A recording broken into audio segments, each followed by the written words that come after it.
Selamat pagi, salam sejahtera saya ucapkan buat kita semua. Kembali berjumpa lagi kepada pembelajaran kita, pembelajaran jarak jauh pada masa pandemi ini. Salam sehat saya ucapkan buat anak-anakku sekalian. Pada kali ini kita akan mempelajari sistem pemeliharaan injeksi pada pemeliharaan mesin kendaraan ringan. Kompetensi dasar itu menerapkan cara perawatan sistem bahan bakar bensin injeksi. 45. Merawat berkala sistem bahan bakar bensin injeksi. EV, Electronic Fuel Injection. Sistem bahan bakar terbagi atas dua. Yang pertama adalah sistem bahan bakar bensin konvensional atau karburator. Yang kedua, sistem bahan bakar bensin injeksi. Sistem bahan bakar bensin injeksi terbagi atas dua, sistem bahan bakar bensin injeksi mekanik dan sistem bahan bakar bensin elektronik. Electronic fuel injection,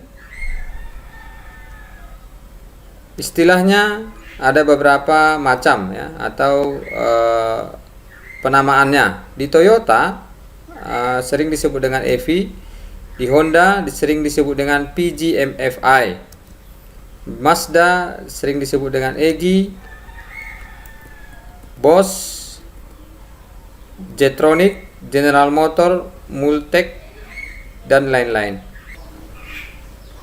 Pengertian EV. EV adalah sebuah kata singkatan dari Electronic Fuel Injection. Adapun pengertian dari EV adalah sebuah sistem penyemprotan bahan bakar yang kerjanya dikontrol secara elektronik agar didapatkan nilai campuran udara dan bahan bakar selalu sesuai dengan kebutuhan motor bakar, sehingga didapatkan daya motor yang optimal dengan pemakaian bahan bakar yang minimal, serta mempunyai gas buang yang ramah lingkungan. Mengapa EV? Secara prinsip, sistem EV mempunyai beberapa keunggulan jika dibandingkan dengan sistem karburator. Antara lain, 1. Pengabutan lebih baik yang menjamin homogenitas campuran lebih baik. Yang kedua, campuran atau komposisi campuran sesuai dengan putaran dan beban mesin.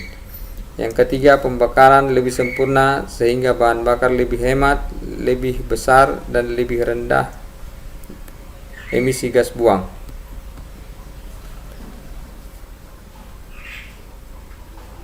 Perbedaan karburator dan EV. Pengabutan bensin pada Venturi, pengabutan tergantung aliran udara pada Venturi. Komposisi campuran tergantung perbandingan lubang spuyer, skrup penyetel dan tinggi bensin pelampung. Pada mesin EV, pengabutan bensin pada injektor. Ya. Pengabutan tergantung tekanan bensin dan ukuran lubang injektor Venturi. Komposisi campuran tergantung perbedaan dikontrol komputer berdasarkan jumlah udara yang masuk dan kondisi kerja mesin. Berikutnya sistem cuk pada karburator dan VSEP ya. Ini perbedaan karburator juga dengan EV. Pada karburator menutup lubang saluran masuk agar kevakuman meningkat dan bensin keluar lebih banyak pada saat mesin itu dalam kondisi dingin ya. Nah, ini kita buat sistem cuk. Pada sistem EV dia tidak perlu sistem cuk untuk menambah bensin pada saat komposisi dingin. Dia hanya melihat dari water temperature sensor. Apabila dia dingin, maka sinyalnya akan masuk ke komputer, sehingga injektor akan lebih banyak menghasilkan bensin atau menyemprotkan atau mengabutkan bensin. Ya, sistem seperti itu. Pada karburator VSEV juga, pada sistem power system di karburator menambah besar lubang saluran dengan membuka power valve. Nah, seperti ini. Membuka nanti katup power valve apabila kevakuman pada intake manifold ini akan bertambah ya, tergantung dari beban mesin. Sedangkan kalau di EV, kalau dia menambah beban mesin, dia hanya cukup menekan throttle valve atau gas, maka udara itu akan disensor oleh ini sensor yang ini akan mengirimkan ke ECU untuk menambahkan bensin yang akan diinjeksikan oleh injektor. Seperti itu. Jadi dia hanya aliran daripada udara saja, maka massanya atau jumlahnya akan dikirimkan ke ECU, sehingga ECU akan memerintahkan injektor untuk membuka atau menyemprotkan bahan bakar lebih lama, seperti itu. Macam-macam sistem EV berdasarkan lokasi injektor. Yang pertama TBI, throttle body injection. Injektor berada di throttle body, jumlah injektor 1. Yang kedua MPI, multi point injection. Injektor dipasang pada manifold mengarah ke katup masuk, jumlah injektor sejumlah silinder. GDI, gasoline direct injection. Injektor dipasang di kepala silinder menyemprot ke ruang bakar, jumlah injektor sejumlah dengan silinder. Coba kita perhatikan animasi berikut ini ya. Ini injektor langsung ya, sedangkan ini injektor di manifold ya. Ini sekali lagi, ini adalah injektor yang langsung ya. Inilah GDI ya, injektor dipasang di kepala silinder. Sedangkan yang multi point injection, injektor dipasang pada manifold mengarah ke arah katup masuk. Ini dia ke manifold, intake manifold mengarah ke katup masuk ya. Ini perbedaannya. Lebih lebih simpelnya coba kita lihat gambar berikut. Model single point injection tadi, ini dia injektornya satu ya, injektornya satu ya. Ini injektor untuk ke 4 silinder ya. Pengertian menyemprotkan dilakukan oleh satu injektor untuk melayani semua silinder. Menyemprotkan bahan bakar untuk melayani ke 4 silinder. Yang kedua model multi point injection, yaitu penyemprotan dilakukan oleh satu injektor untuk tiap silinder. Satu injektor untuk tiap silinder, tapi penempatannya berada di intake manifold ya. Berbeda dengan GDI. Model GDI, gasoline direct injection, injektor dipasang di kepala silinder menyemprot ke ruang bakar, jumlah injektor sejumlah dengan jumlah silinder. Ini dia direct, langsung ke kepala silinder. Itulah model atau model sistem EV ya, berdasarkan penempatan injektor. Ada lagi dengan EV dengan berdasarkan teknologi kontrol. Ini KJ-tronic, kontrol injeksi dilakukan secara mekanik ya. Dia sudah injeksi namun masih dilakukan secara mekanik ya. LJ-tronic, kontrol injeksi dilakukan secara elektronik dengan sensor utama airflow meter untuk mengukur jumlah udara yang masuk ke dalam silinder. DJ-tronic, kontrol injeksi dilakukan secara elektronik dengan sensor utama map sensor untuk mengukur jumlah udara yang masuk ke dalam silinder dari tekanan kevakuman manifold. Motronic, electronic management system, kontrol injeksi dilakukan dan kontrol sistem lain dilakukan secara terintegrasi dari berbagai sensor yang ada sehingga diperoleh kerja mesin yang optimal. Ini berdasarkan teknologi kontrol ya, macam-macam EV-nya. Ini tipe EV KJ-tronic, ini sudah ditinggalkan ya. Artinya sudah jarang dipakai pada mesin-mesin sekarang. Yang berikutnya adalah tipe sistem EV yang kedua adalah DEV atau DEV, DJ-tronic. Yang tadi kan ada bermacam-macam EV, KJ-tronic, L-tronic, DJ-tronic ya. Ini sistem EV dengan D, sistem EV D ya. Kenapa disebut D? D ini singkatan dari drag, dari bahasa Jerman yang artinya tekanan ya. Udara masuk di sensor tekanannya. Alat sensor ini adalah MAP atau vacuum sensor. MAP artinya adalah atau kepanjangannya adalah manifold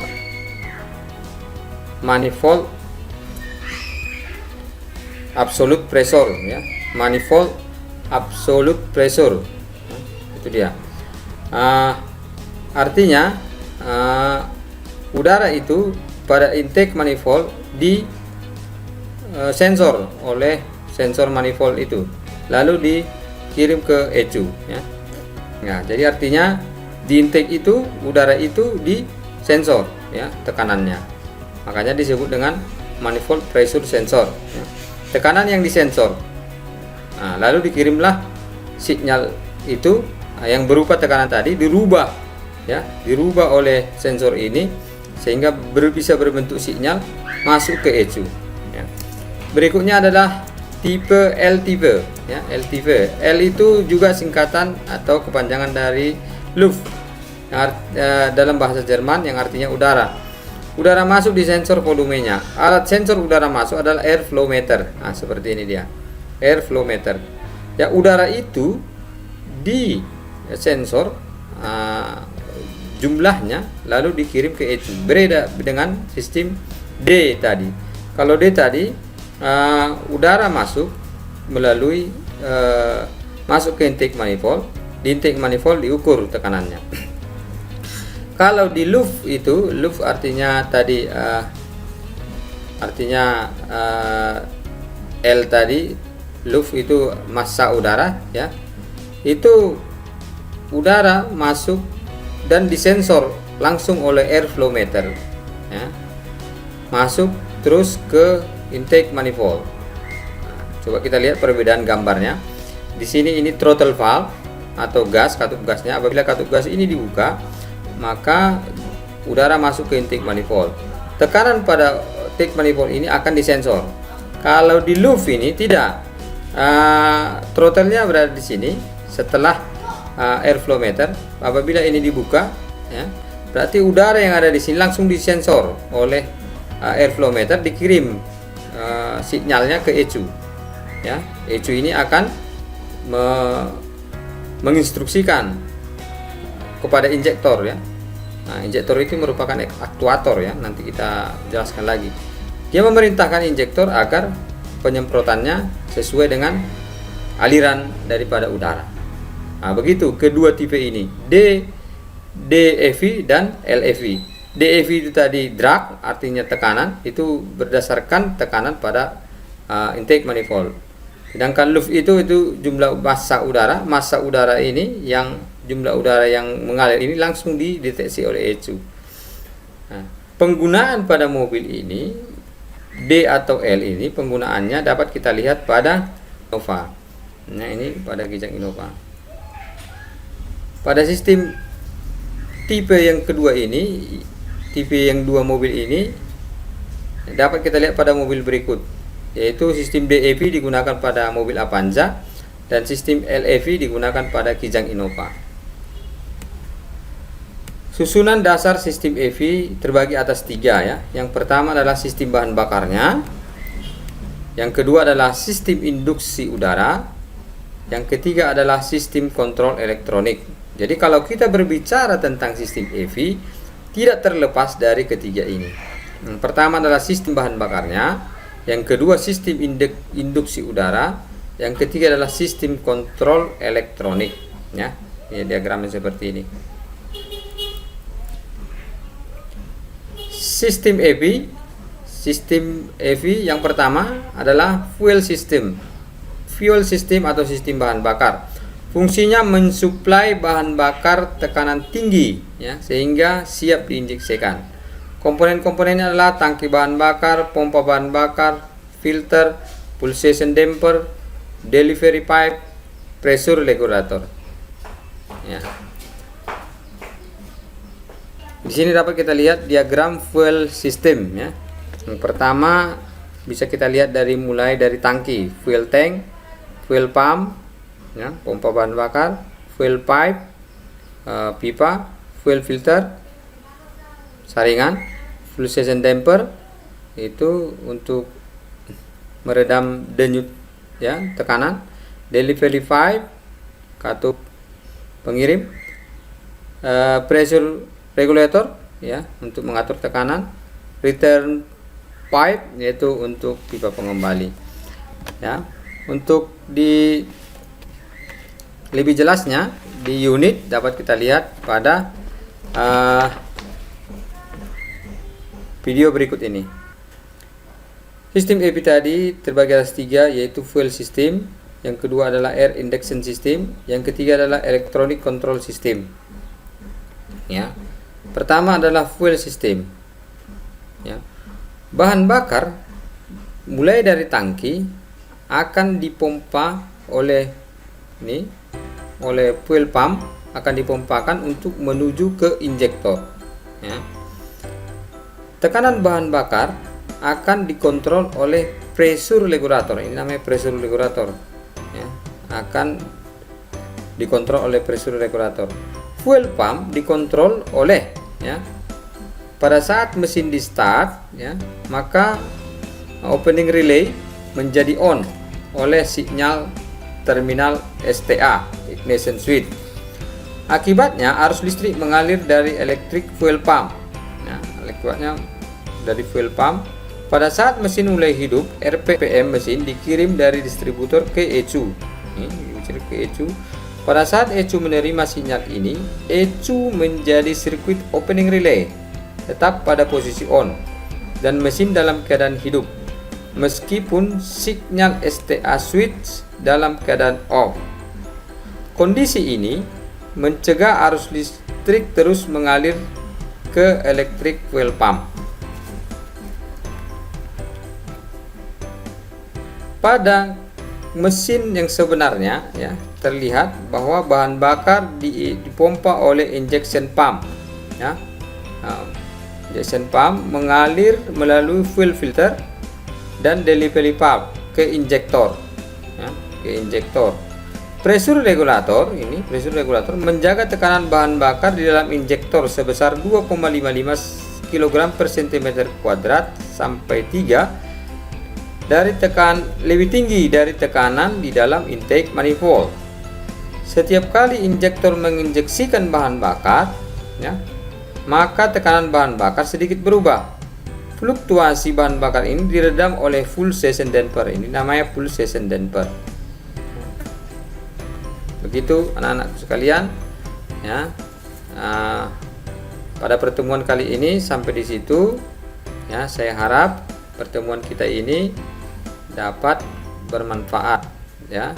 Untuk selanjutnya ada lagi untuk sistem EV, yaitu air condition system dan electronic system, ya, yang masih kita pelajari seperti ini.